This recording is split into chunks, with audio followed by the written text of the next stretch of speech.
This video is going to be to demonstrate to you the use of the Norton um, application. I've been calling it Norton Antivirus, but it's actually a suite of applications. Antivirus is one of them.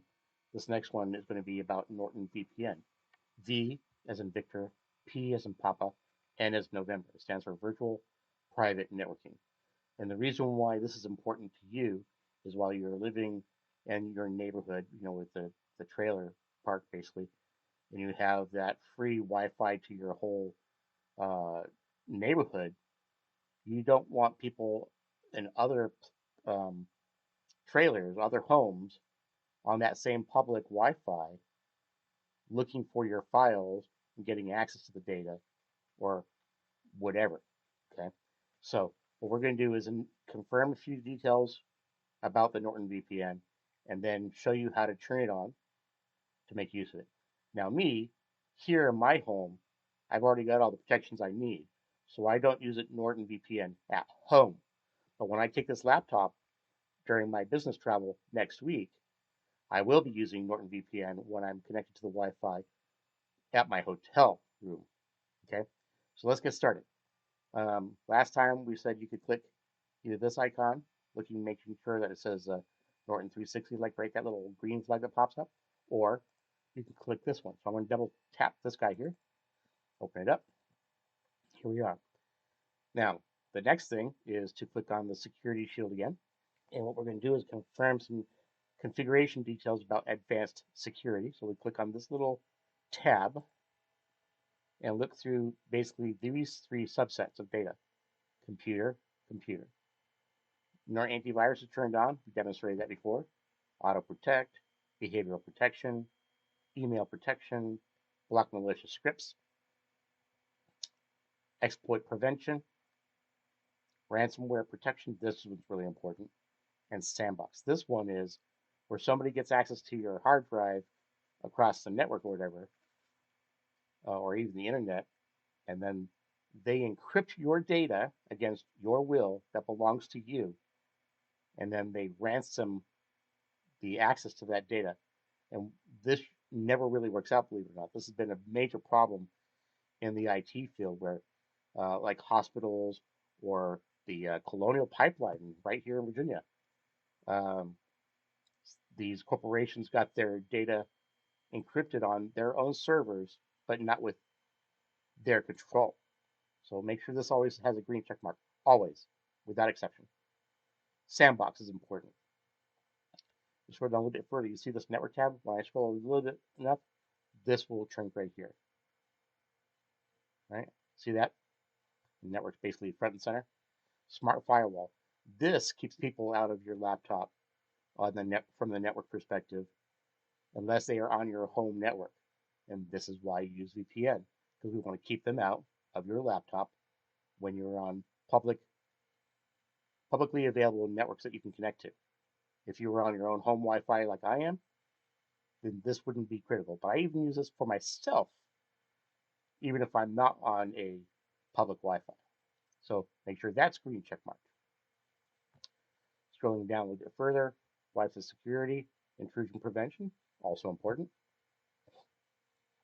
This implies that it's actually checkmarked and enabled. And then finally, safe web. What this is doing is making sure that while you're browsing the internet, you're not going to websites that are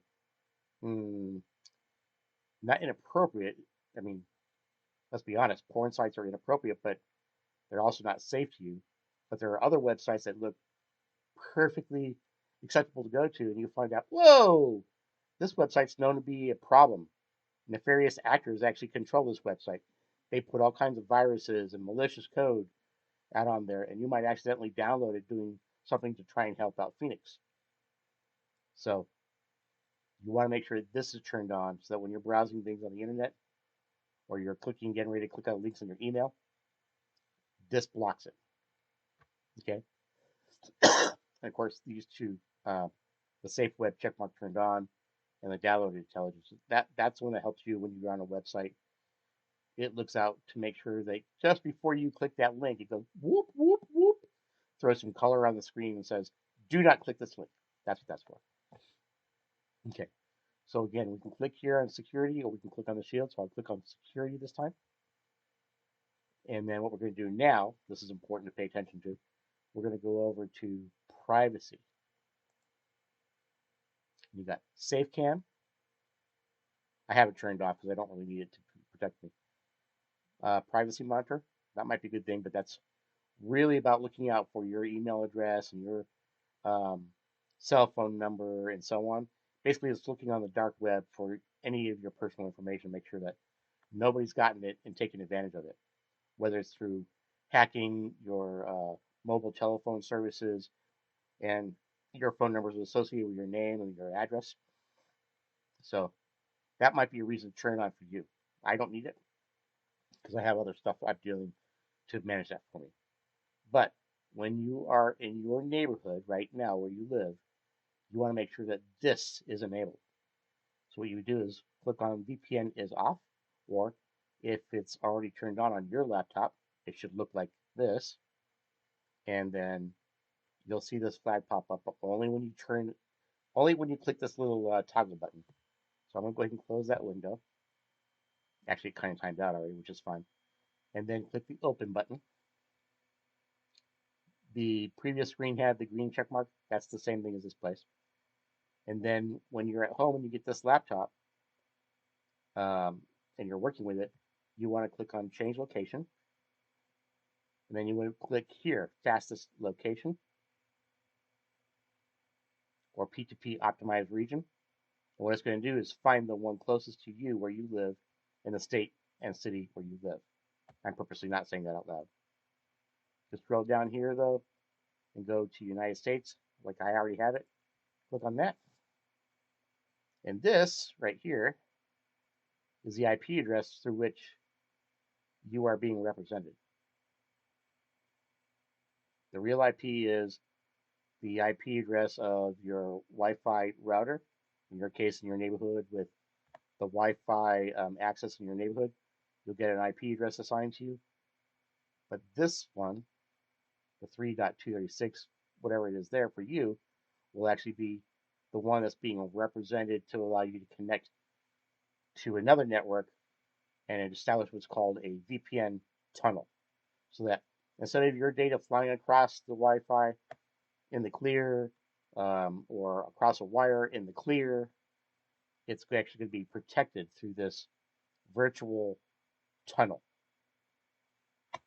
So the data is encrypted when it goes across that tunnel, and then it gets to the right website where you need to go in the first place, and then you are going to be perfectly safe to go to whatever website you need to, like maybe some banking website or some other place that might have some sensitive data in it.